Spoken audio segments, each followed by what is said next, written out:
Great.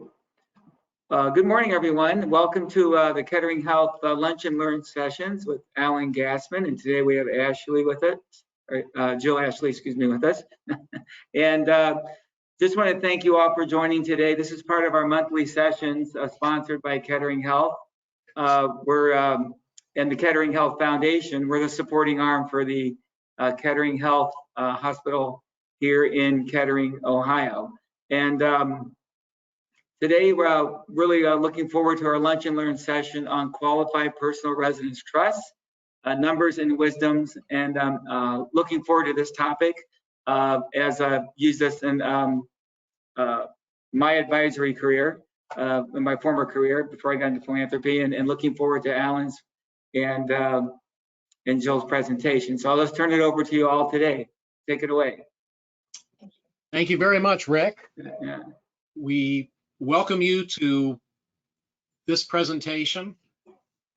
I want to start off by entering into a conversation with respect to what you tell a client when you are considering a qualified personal residence trust. Jill, thank you for allowing me to be involved with your estate planning. I see that you have a $4 million home on the beach, Clearwater Beach. It looks like a really beautiful home. How long do you think you'll be living there? Well, I hope to outlive my Cubert term for sure. Do you think you'll live there forevermore, or do you think you might sell it and get another house later? You know, a lot of times, I think as I get older, I might want to downsize and go to something smaller. So if a home like my $4 million beach home is in a Cubert, the trust can sell it. Even though I've gifted it to this trust, it can sell that if I want to downsize and replace it with another home. And there's a couple of procedures we got to make sure we follow. If there's, if I downsize to a smaller home, then we'll get into the slides, but the proceeds have to be reinvested within 2 years. And then if I buy something that costs less, there's different things that you have to do with the excess funds that are going to be held in the trust. They either have to be distributed outright to me within 30 days or converted to a GRAT, which is fine with me to have equal annual annuity payments the remainder of the term that I could use to spend. So that's my answer. Okay, well, for those of you attending this webinar, usually when you ask a client what their thoughts are on the $4 million house, they don't really know what a Cubert is. So I thought Jill was just going to say, oh, I really like my house. I hope I live in it my whole life. And then I was going to say, well, do you think it's going to grow in value? And then I was hoping that she would say, yes, I think it will grow in value. It's done quite well, as a matter of fact. And then I was going to say, well, do you realize that it's going to be worth, I mean, it's going to be subject to federal estate tax since your estate is worth more than $30 million, which I know happens to be the case with Jill. And then she was going to say no. And I really couldn't bear to see my home subject to estate tax because I was kind of hoping that my children and grandchildren and great-grandchildren would be able to use it and cherish it for many years. Oh my gosh, Alan, what could I do? And then I was going to say, well, there's this thing called a qualified personal residence trust.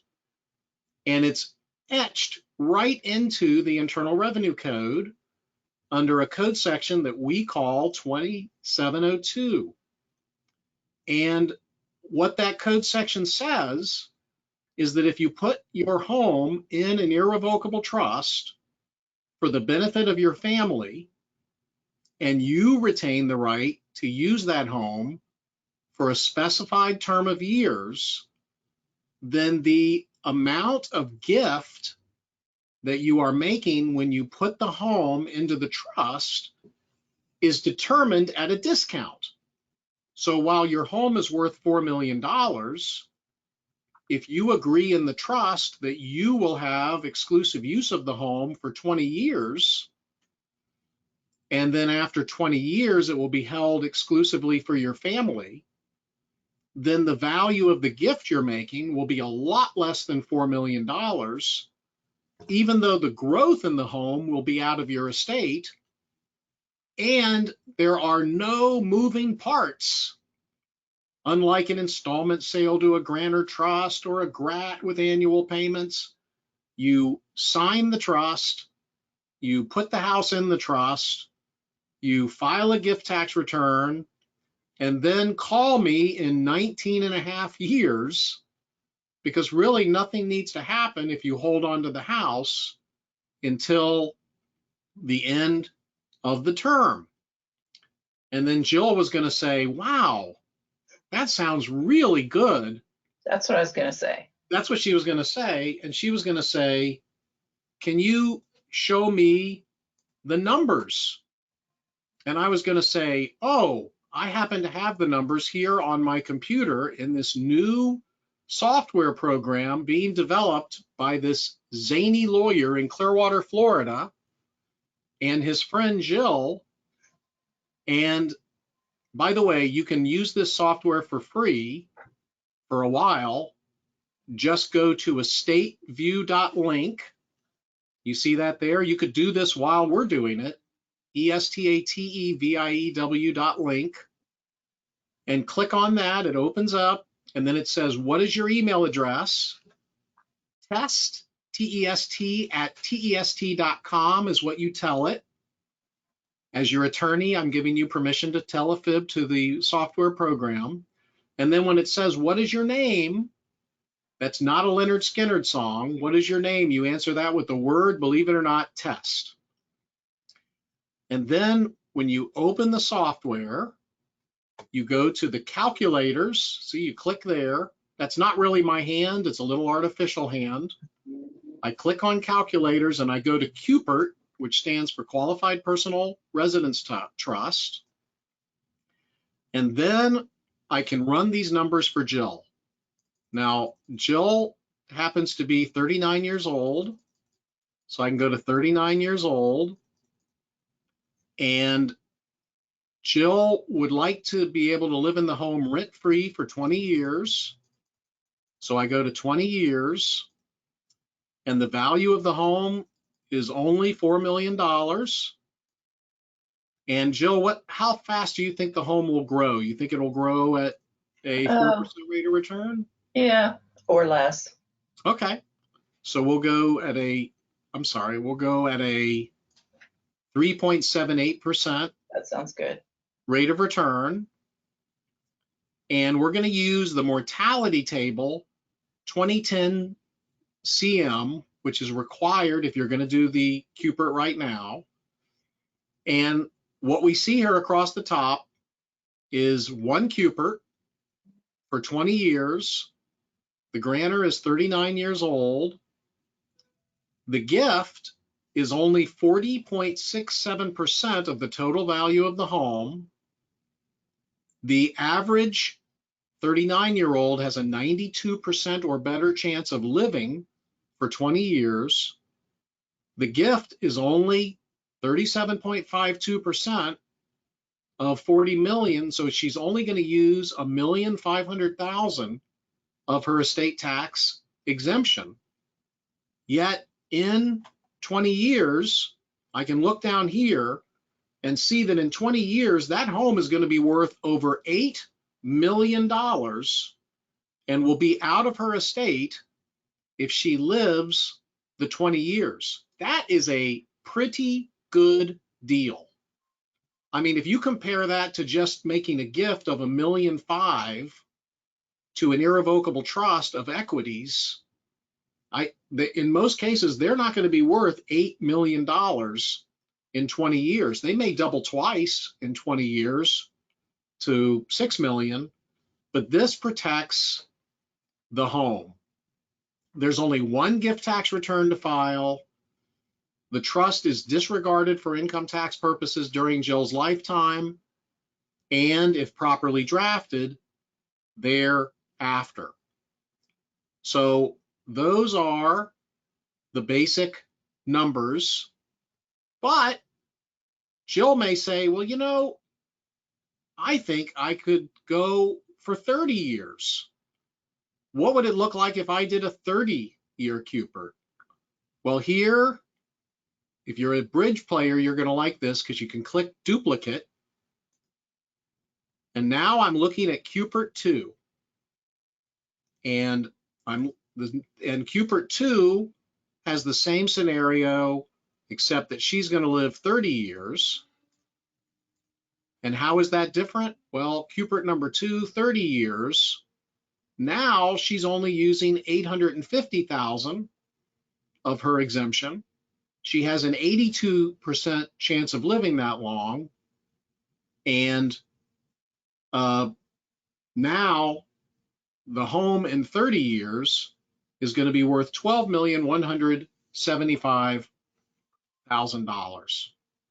So Alan, you're saying that during that term, whichever term we choose, it's rent free. So I'm not paying rent. And That's right. then at the end of the term, I see on the spreadsheet, then I start paying fair rental value. Right. So that helps reduce my estate even further. Right. By paying rent.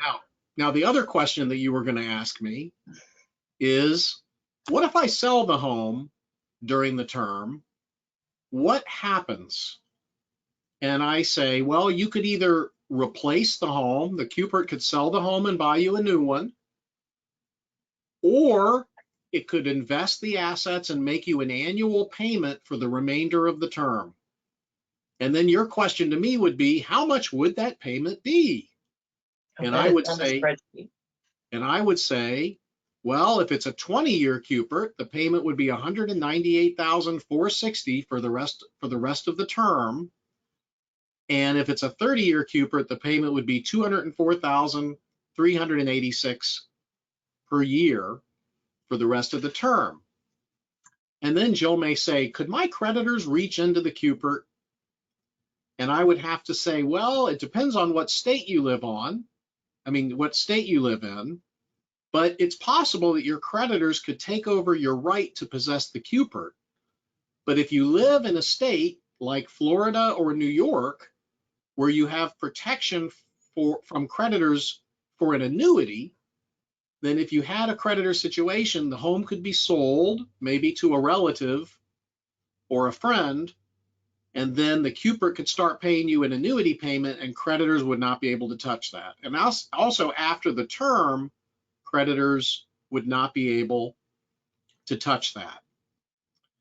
So then, Jill, what's your next question? Okay, so my next question was, it looks like the longer the term and perhaps the higher the 75/20 rate that's applied gives me the best bang for my buck as far as estate tax savings.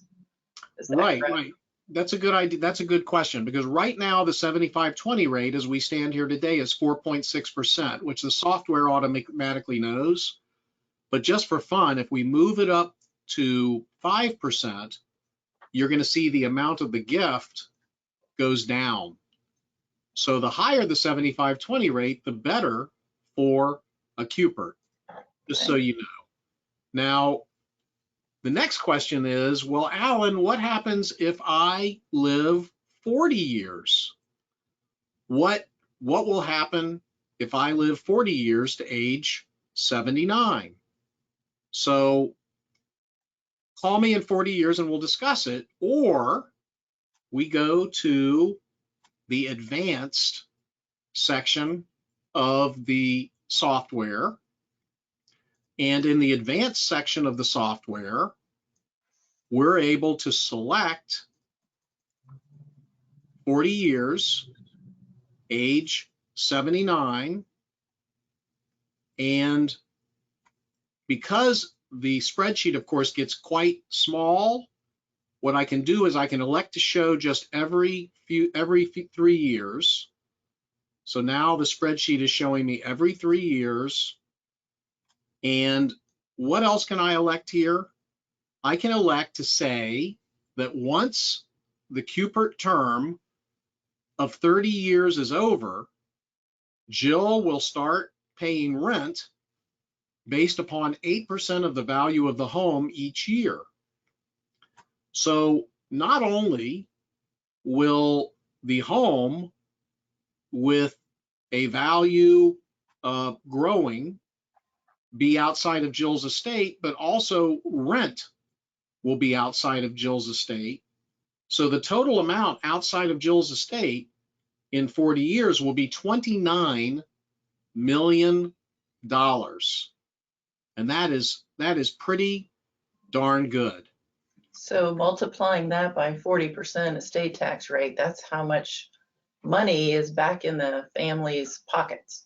Right. 40% of 30 million, $12 million of federal estate tax is saved by this plan. With very little informalities, Jill could be the trustee of the trust for the term, for that 30-year term, but she needs to resign immediately before the 30th year. And then the trust can provide that she has to start paying rent if she uses the home. Because the trustee of the trust will have the power to add charities as beneficiaries, the trust will be disregarded for income tax purposes after that 30th year. And then Jill says, what about the tax treatment of that home if it's sold while I'm living? Because right now, between my husband and I, we have a $500,000 exemption from income tax. Will that be gone if I place my home in the qualified personal residence trust? And the answer is no, because the trust can be disregarded for federal income tax purposes. So when the home is sold during your lifetime, you still get the $500,000 Section 121 exclusion from income tax. Now, go ahead. Am I also deducting, in the meantime, while I possess it, the mortgage interest, if I have any, and real estate taxes, because it's treated legally like I don't own it, but for income tax purposes, or I'm saying that the opposite, for income tax purposes, I don't, it's disregarded. So it's as if I own it. Legally, I don't. Right. So I'm still deducting everything on my personal return. That's right. Now, the other question Jill may say is, what if I die while it's still in the Cupert? Do my descendants get a stepped up income tax basis? And the answer there is, it depends. If you die during the possessory term, they will get a fair market value income tax basis. But if you die after the possessory term, maybe they will, maybe they won't. It'll be nice because in 30 years, there'll be certainty on this question. Right now, when the owner of a disregarded irrevocable trust that's outside of her estate dies, some of us think there's a step up, and a lot of us think there is not a step up. And if you'd like an article on that we wrote for the Lineberg newsletters after the IRS issued its ruling 2023-2 this year, I'll be glad to send it to you. But as a practical matter, what I would do is I would file the income tax return when the house is sold, not taking the step up, and then shortly thereafter file for a refund of the tax for the step up, and then wait for the IRS to decide, wait for the courts to decide whether that step up occurs. But what I ask the client is, are you more concerned with a 24% capital gains tax due when the family sells the house, or a 40% estate tax due when you die? These things are, and then once the Cupert term runs, you could go ahead and exchange assets to get the higher basis assets into the Cupert. Now, Jill says, you know, Alan, I forgot to tell you, my house is really worth $8 million it's gone up so much, especially after we put in the gold doorknobs and the marble floors and we raised the ceilings.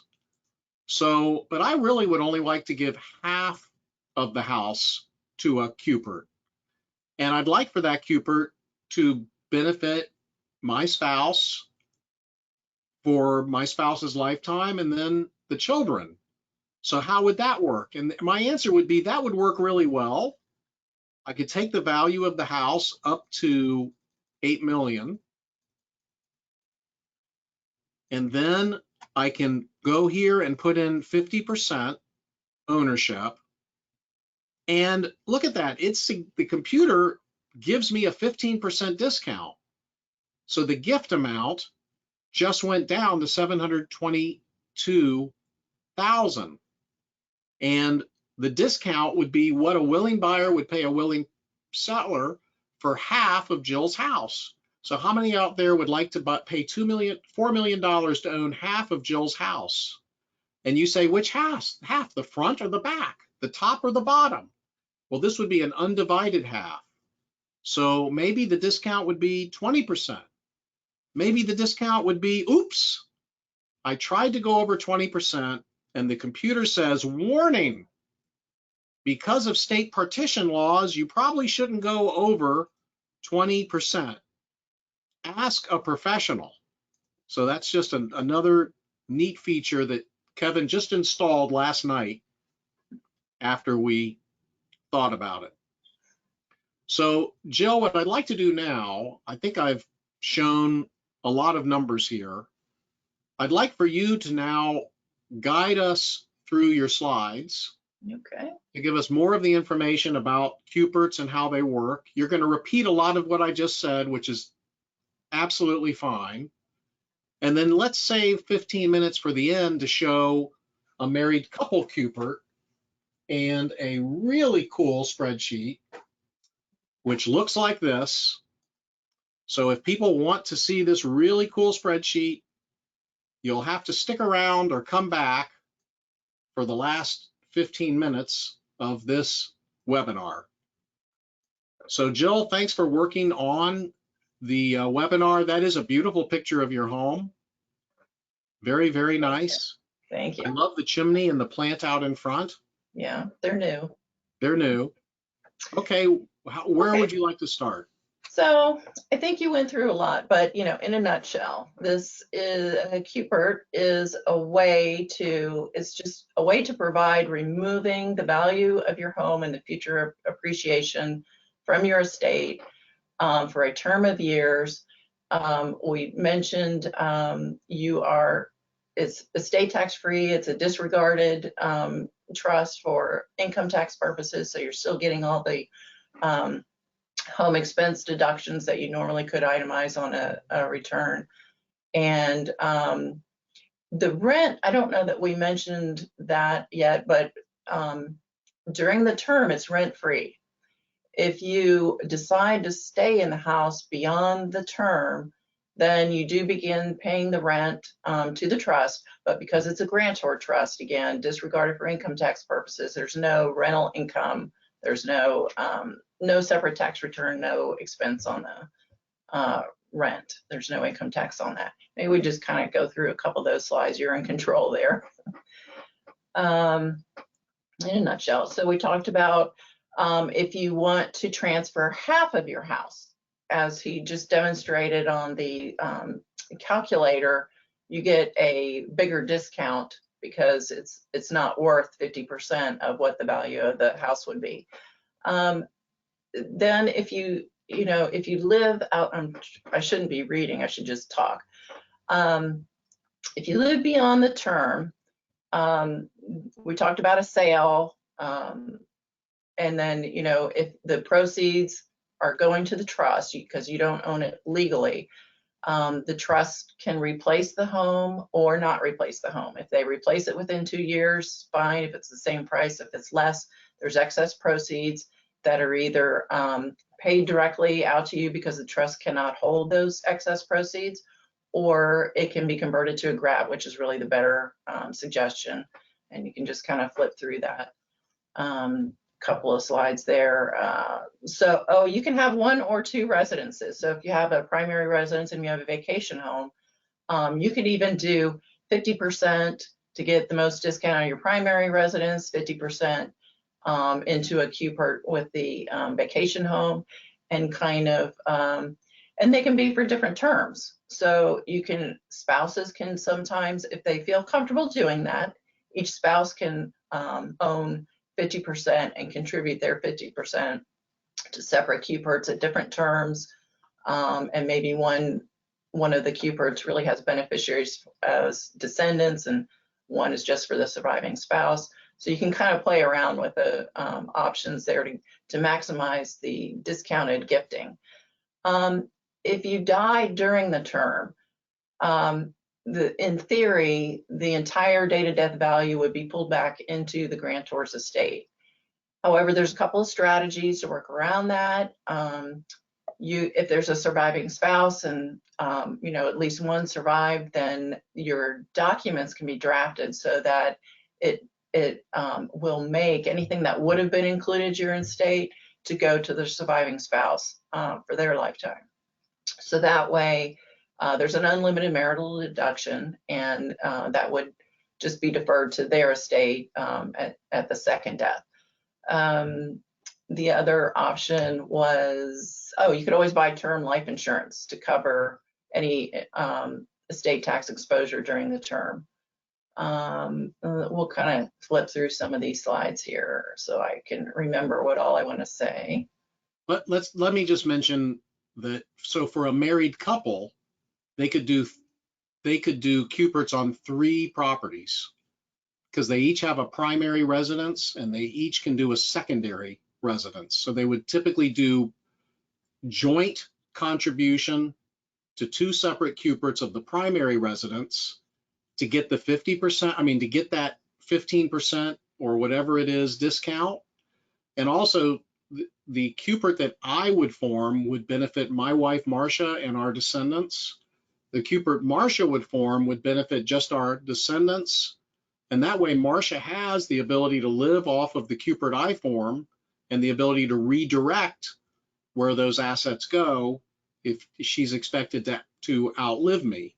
So that would, we will typically do for a married couple either 3 or 4 QPERTs if they want to do 3 different properties.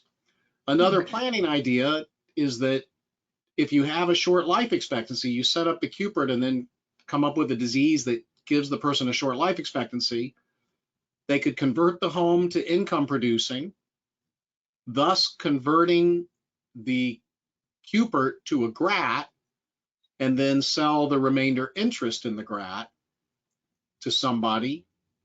So it would no longer be in their estate. So that's why you want to make sure you draft the QPERT with that kind of flexibility. Yeah, and I think one more thing to mention about if you do die during the estate and if it had to be pulled back into your estate, the gift exemption that you use when you contributed the home to the trust, if whatever gift tax exemption you used, or if you paid gift tax at that time, that will be restored if it had to be pulled back into the estate. So, right. I forgot to show off a couple of features of the software. One feature, just so you know, is you can back the death age down to show what happens if you die during, just so you can show that. But the other thing I wanted to show, I'll go back up beyond the term, is Jill's been working really hard with Kevin to allow us to produce a PowerPoint for the client. And I'm going to click the second QPERT and PowerPoint, and I'm going to hit submit. And then your computer may have steam coming out of it, maybe not, but there is the handy dandy PowerPoint there on the top right-hand side. So Jill, do you want to walk us through this Sure. PowerPoint? The first thing I see is we'll be able to put the client's name directly in the PowerPoint. but let's go ahead, and this is the PowerPoint that is Yeah. client specific with the information that comes out Right. here. Right. So this is a really handy tool to use to explain to clients in very simple terms. Like you can put all this information in the calculator. It will pull in the actual numbers that you've entered. So a lot of times clients' eyes glaze over when you talk numbers, but when you put it with pictures, and we're going to straighten up a few of those that are unadjusted, but they'll understand it with this flow chart, and it'll pull in the pictures. So here it just shows you can assume one assumption is if there's no rent and no discount taken because they're giving 100% of the house, and it pulls in the numbers what the reportable gift is. It shows what annual growth rate that you assumed in your illustration. So that went away, Alan. I know. I'm going to go ahead and do a less confusing one. Okay. I'm going to do the PowerPoint on Cupert 1, Okay. which doesn't have that 50% discount and half of the home in it. Okay. That's a polite way of saying that it didn't come out right. Okay. Okay. There we go.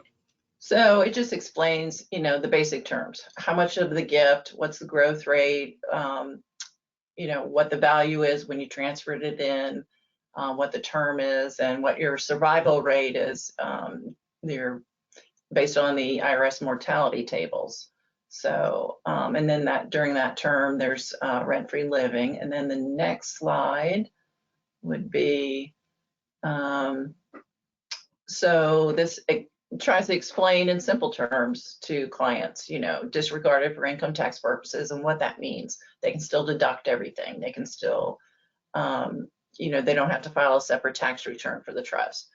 And then we explain to them what happens if they decide they don't want to live in the same house all their life. They might want a different house, and how that's handled. And there's some drafting decisions to be made up front to make sure we capture all the options for the client. And then there's the gift is made in the first year. So that's when it gets filed on a gift tax return. So then this slide, okay. Rental payments, we show, the big thing is I need to highlight that more. What's the estate tax savings at the end of, if it's 20-year term and they live 20 years, here's how much passed outside of their estate, the 8.4 million, and the savings, 2.7. It's even greater when you use discounts, and the longer the term, the higher interest rate, and the more rent that you pay reduces the estate the most.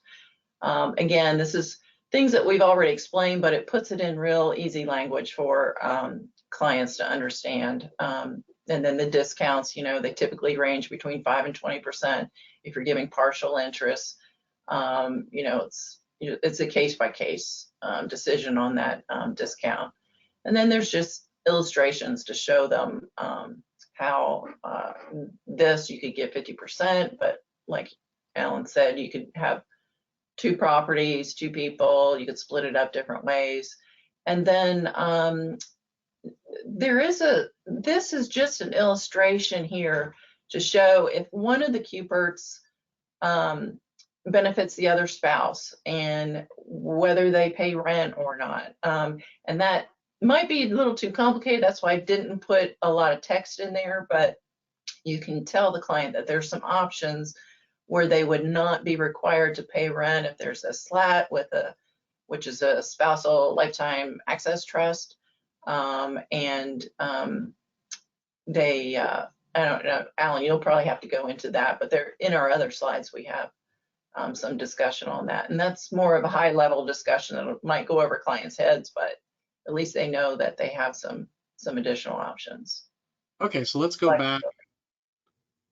What slides would you like to show from our PowerPoint? I think we just showed a lot of this. We did. Let's see.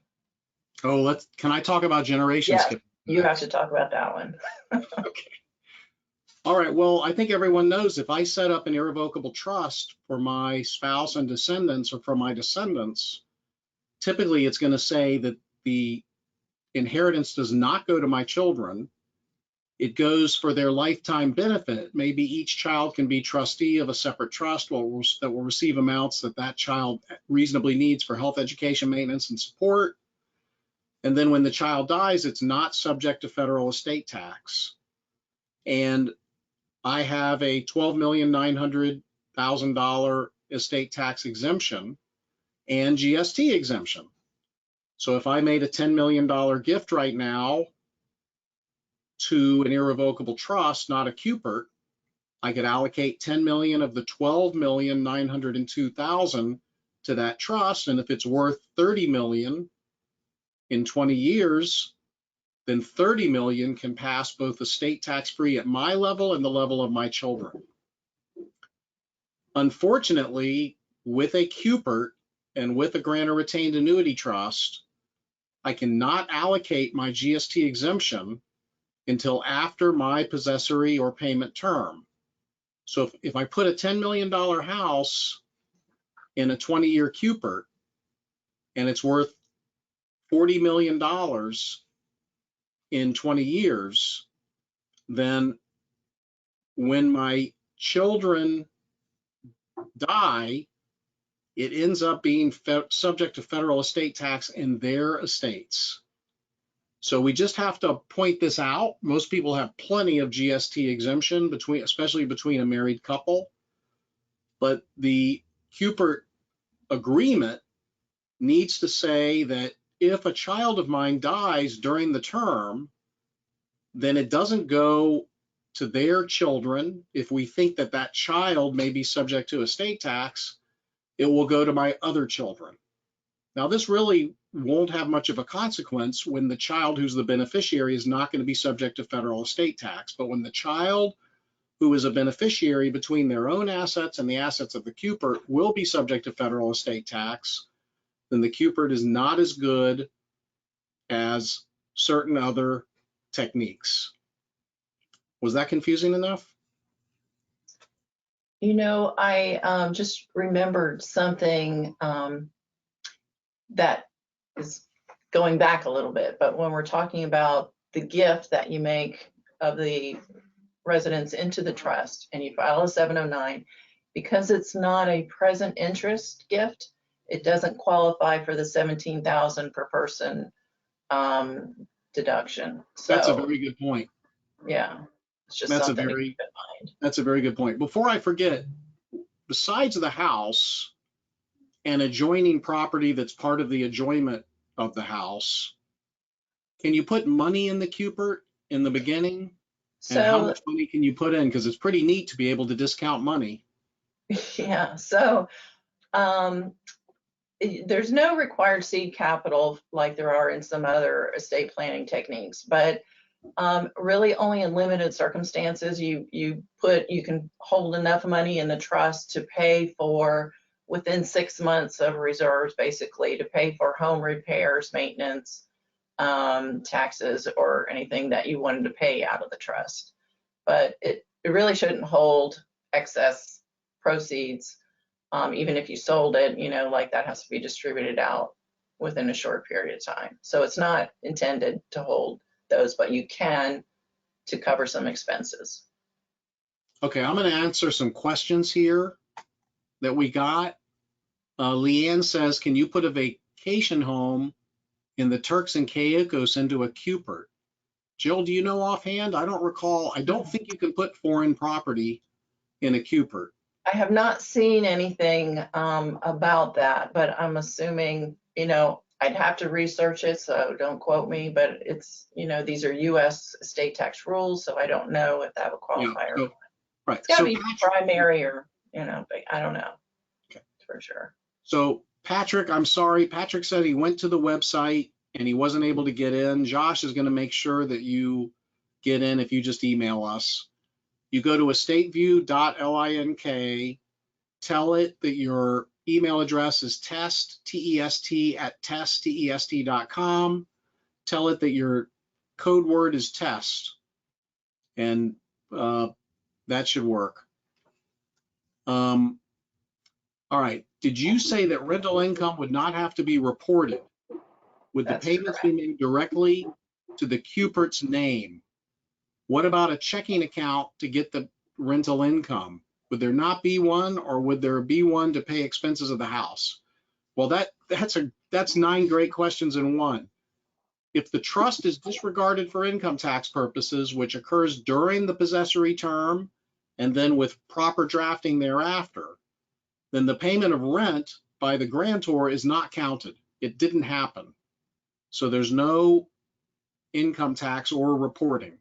Yes, the Cupert should have a bank account or a brokerage account to receive the rent and to invest it. And I think that answers those questions. Oh, another question is, when will this be over? I was hoping it was only half an hour. Okay, sorry about that.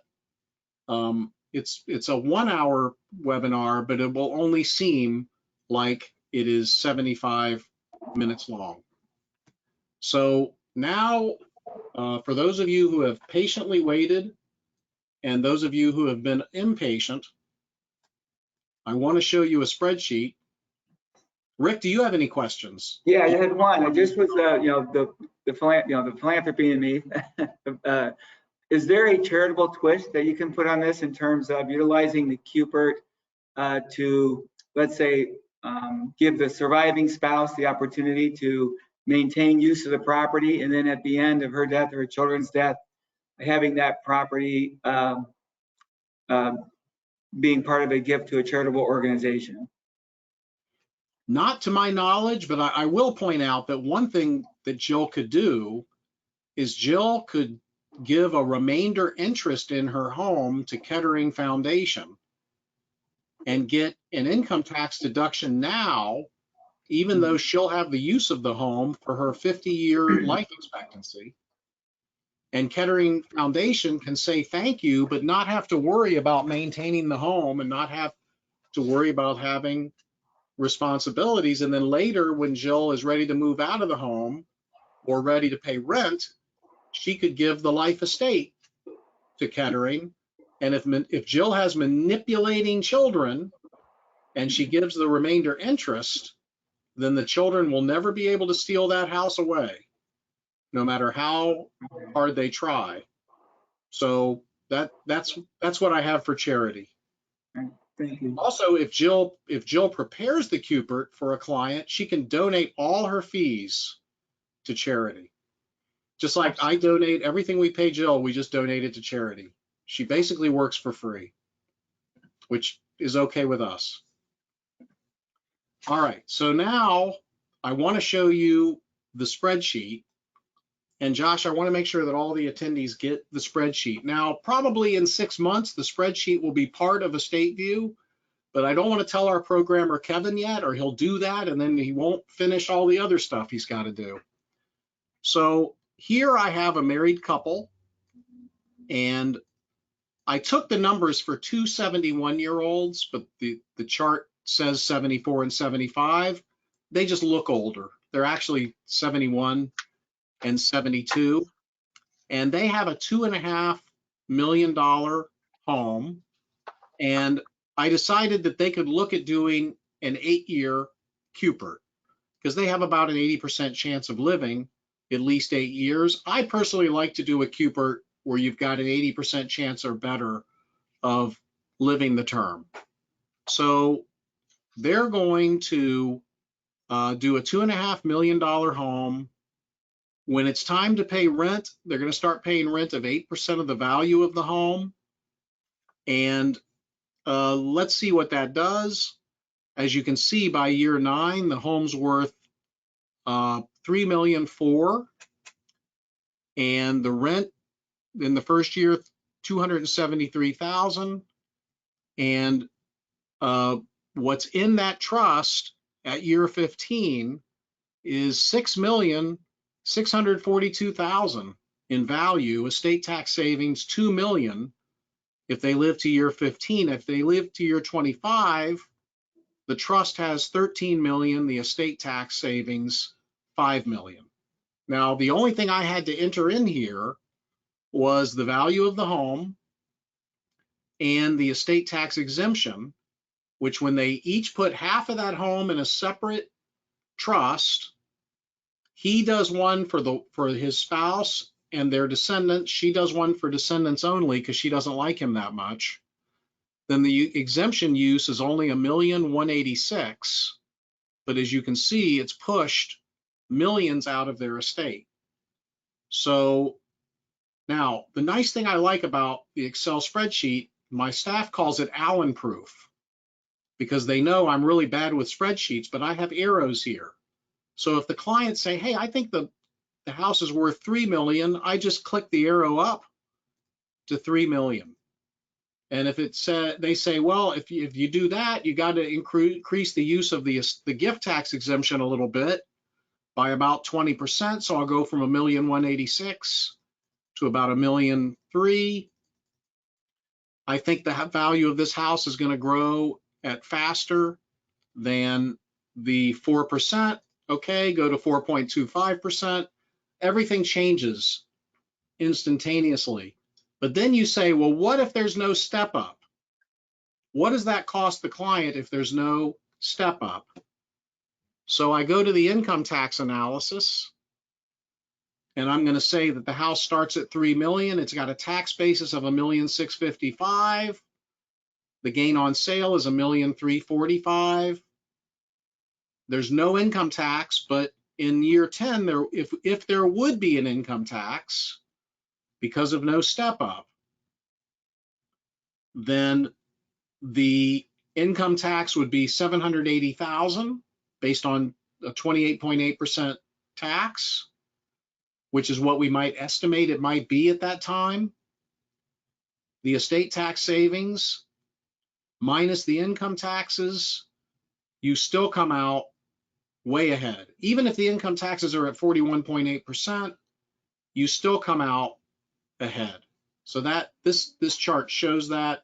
Again, this chart is not part of Estate View, but it will be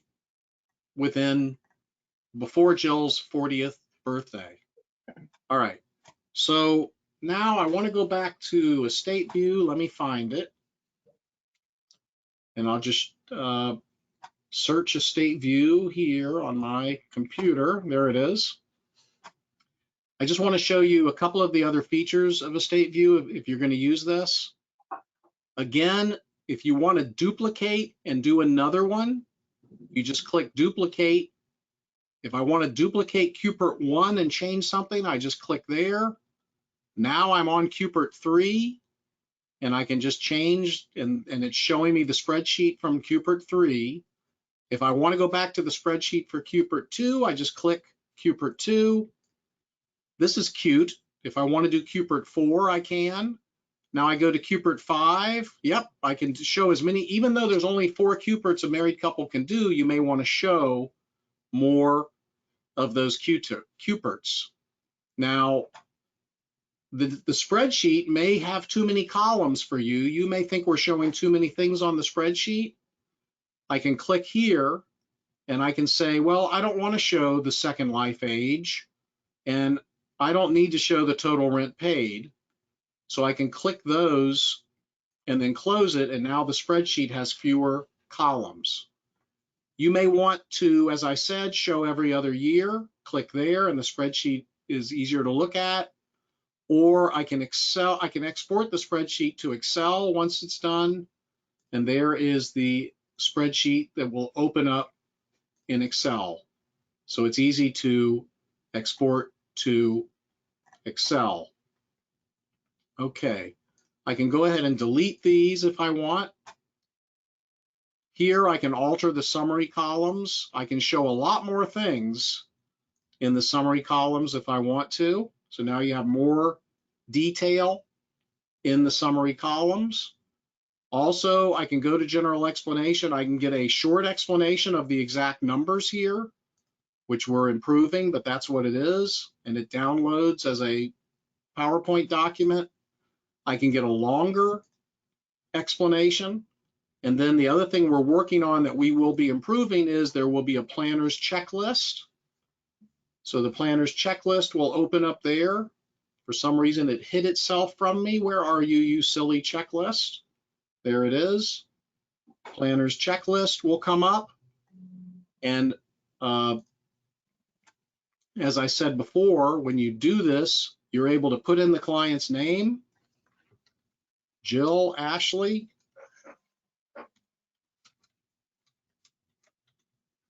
CPA,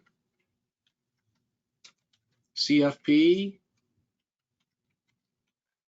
pain in the rear. Put that in there and hit submit. And then it comes up with her name on it somewhere. Well, at least on the PowerPoint. Also, if I go to timeline and charts, oh, I like this too. There we will be giving sample provisions, but something else very important, if you need help, go to help, and you can listen to one of my favorite songs, Help, by the Beatles. That's an important feature, I think. Oops, when you lose a state view because you accidentally close it, like I just did, oops, don't do that. Go to Google, go back to estate view.link. It reopens, go to Cupert calculator, and it shouldn't have to make me start over. It's supposed to come back to what I was doing. Sorry that it didn't.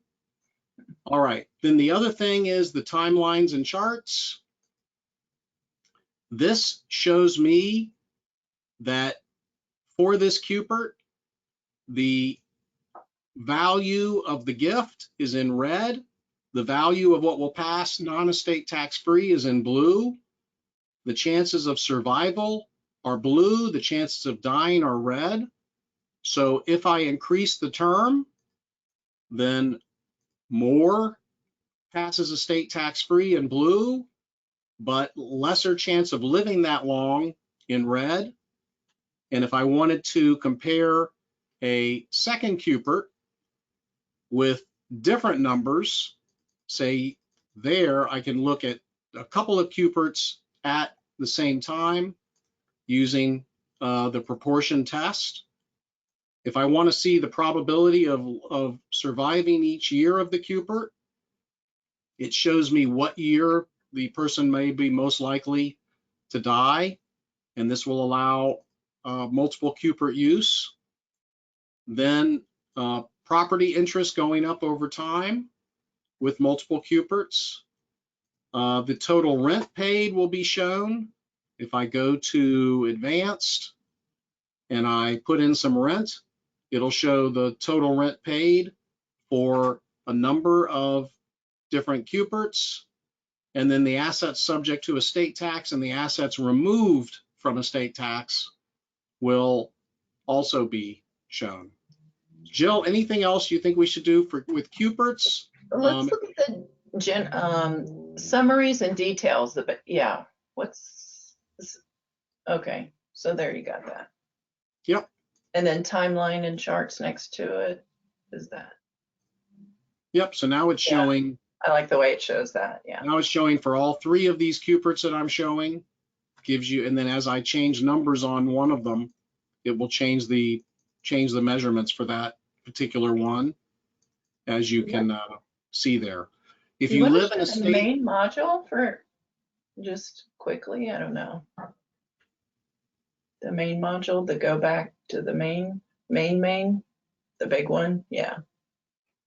Like just that you enter all the client's data, and then on the right, as you play with the, the figures and ages and values, then each scenario, each strategy changes. So it like goes linear from no planning, what you have right now, whether there's an estate tax, what it would be in so many years, whatever many years you entered, what that estate tax is going to grow to if you don't do anything. And then every time you choose an option, it just keeps reducing it. And what Kettering will like is that the very last option is whatever is left that you haven't been able to distribute to people you loved, you give to charity and in a testamentary fashion, and there's zero estate tax, no Right. matter what you do. Right. So what I can do here, and this is a new feature. If you've been using this, you haven't seen this yet. So I can put Kettering Foundation here, and then I can click on testamentary charity. And this shows me that instead of paying estate tax of 3 million with my children getting 101 million, I can leave that remaining 8 million that's left to charity. So 8 million goes to charity. My children only get 96 million, but they get to go to a lot of really good parties. And they get to feel good about the fact that our family gave 8 million to charity. And in fact, if I don't want to do the installment sale, because we show an installment sale and it's a little bit complicated, and the client goes, well, if I don't do the installment sale, how much would go to charity? Well, I can just click to eliminate the installment sale, and now charity gets 36 million, and the beneficiaries get 69 million. So what this module does is you enter all the information on the left. There's not that much information, but there is a lot of solid information. You enter it on the left, and then on the right, you can click no planning. Here's what happens if they both die this year. No planning. Here's what happens if they go to their lifetime that you've provided. Here's what happens if a bypass trust is used. Here's what happens if they do annual gifting. Here's what happens if they do discounted annual gifting. Here's what happens if they use life insurance trusts. Here's what happens with the installment sale. Here's what happens with charity. And then another way to look at it is we can look at it as a timeline. Here's how much the estate tax would be. That's red, depending upon the year of death. And we can move the year of death up and down and see how much of an installment sale. Well, if I go to charity, then that should have come to 0. So Kevin will need to fix that. But if I go to installment sale, how much do I need to increase my installment sale by in order to have more avoidance of the federal estate tax? So, and then finally, the last thing is if I want to do a letter to the client explaining all that, I click on client letter. By the way, this will work on a PC, it will work on an iPad, it will work on an Apple computer, it will work on your phone. But anyway, now you'll see a letter that comes out. Takes a little bit longer to write the letter because there's squirrels in China that actually write the letter. They type it all up, click it open, and then we'll make this available, Josh, also. This is the letter that comes out as a Word document, which gives you your assumptions and all the charts. So if you're a supporter of Kettering, we want you to please use this software, absolutely free, for a period of 1 year from today's date. Just remind us when it becomes commercial. You'll get it 1 year from today's date, no charge. And Rick, thank you so much for hosting us, and we're back to you. Thank you very much, Alan and Jill. Really appreciate this. I'm always excited when you can bring the best in technology to our friends in the community, in our professional advisory community. I'm jealous as I see this technology and looking back 20 years previously and seeing what you can provide for a client. So thank you for today, and look forward to our next presentation next month. All right. Thank you. Thank you so much, Rick, and thank you so much to the Kettering Hospital Foundation for taking care of so many people every year. Thank you. It's our pleasure to support you. This hospital system could not do what it does without donations. And as an estate planner, just remembering to ask a client, would you like to leave anything to charity? Do you realize you could get a little bit of recognition if you agree to leave something to charity? You can always change your mind later. Those little questions in the conference room can make a very big difference in the world. Thanks Absolutely. again and have a fantastic day. Yeah. Take care. Bye-bye.